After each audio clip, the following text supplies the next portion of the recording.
El libro del profeta Habacuc. Él vivió durante las últimas décadas del reino del sur de Israel y era una época de injusticia e idolatría.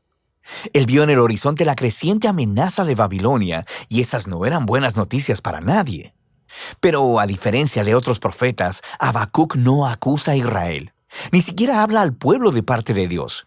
Más bien, todas sus palabras están dirigidas a Dios personalmente. Y el libro habla acerca de la lucha personal de Habacuc, su travesía personal al tratar de creer que Dios es bueno a pesar de tanta maldad y tragedias en el mundo. Así que las palabras de Habacuc son en realidad poemas de lamento y son muy similares a los lamentos que encuentras en el libro de Salmos. El poeta presenta una queja y luego dirige la atención de Dios al sufrimiento y a la injusticia en el mundo, demandándole que haga algo. De hecho, saber acerca de este lamento es clave para entender el diseño y el mensaje de este breve libro. Los capítulos 1 y 2 se enmarcan como una discusión que va y viene entre Habacuc y Dios, y el profeta presenta dos quejas a las que Dios ofrece dos respuestas. Su primera queja es que la vida en Israel se ha vuelto horrible. La Torá es ignorada, lo que resulta en violencia e injusticia, y todo esto es tolerado por los líderes corruptos de Israel. Y Habacuc está clamando, pidiéndole a Dios que haga algo, pero nada parece cambiar. Pero luego, de repente, Dios responde diciendo que Él está muy consciente de la corrupción de su propio pueblo, Israel, y que está convocando a los ejércitos de Babilonia para dejar que su justicia caiga sobre Israel. Y de manera muy similar al mensaje de Miqueas o de Isaías, Dios dice que usará este terrible imperio para devorar a Israel por su injusticia y su maldad. Pero Habacuc tiene un problema con esta respuesta, así que ofrece su segunda queja.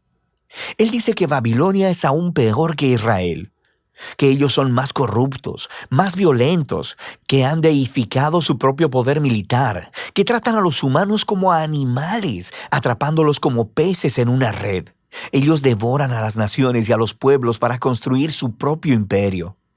Así que Habacuc dice, ¿cómo puedes tú, un Dios santo, usar esas naciones tan corruptas como tus instrumentos en la historia?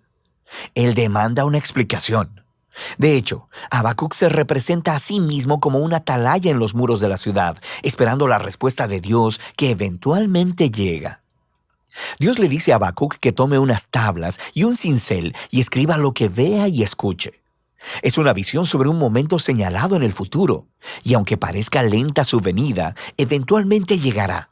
De hecho, Dios dice que el justo vivirá por su fe en esta esperanza y visión. Entonces, ¿cuál es esa promesa divina que Habacuc debe escribir? Que Dios hará caer a Babilonia. Dios dice que la violencia y la opresión de las naciones crea un ciclo interminable de venganza y que Dios usará este ciclo para atraer el auge y la caída de las naciones. Y el hecho de que Dios pueda, por un tiempo, usar a una nación corrupta como Babilonia no significa que Él respalde todo lo que hacen. Él hace responsable a todas las naciones delante de su justicia. Así que Babilonia caerá junto con cualquier otra nación que actúe como ellos. La promesa de Dios es luego elaborada en una serie de 5 ayes que describen la clase de opresión e injusticia perpetuada por naciones como Babilonia. Los primeros 2 son en contra de las prácticas económicas injustas, como cuando los ricos cobran intereses muy altos solo para hacer que los pobres permanezcan endeudados. Así que ellos acumulan su riqueza a través de métodos deshonestos. El tercer ay es una crítica a la esclavitud, a tratar a los humanos como animales y amenazarlos con violencia si no producen. El cuarto ay es contra el abuso del alcohol por parte de los líderes irresponsables. Mientras el pueblo está sufriendo bajo su mal liderazgo, ellos están de fiesta y desperdiciando el dinero en sexo y alcohol. Y el último ay expone la idolatría, el motor que mueve esas naciones. Ellos han hecho del poder y de la seguridad nacional sus dioses, ofreciéndoles lealtad a cualquier costo. Así que el pueblo se convierte en esclavo de su propio imperio nacional. Ahora, las prácticas que se describen aquí no suceden únicamente en Babilonia, pero esto es parte de la cuestión. Dada la condición humana, la mayoría de las naciones eventualmente se convertirán en una Babilonia. Y así es como la respuesta de Dios a Habacuc en este libro se convierte en la respuesta de Dios a todas las generaciones posteriores, para cualquiera que viva en un mundo gobernado por otras Babilonias.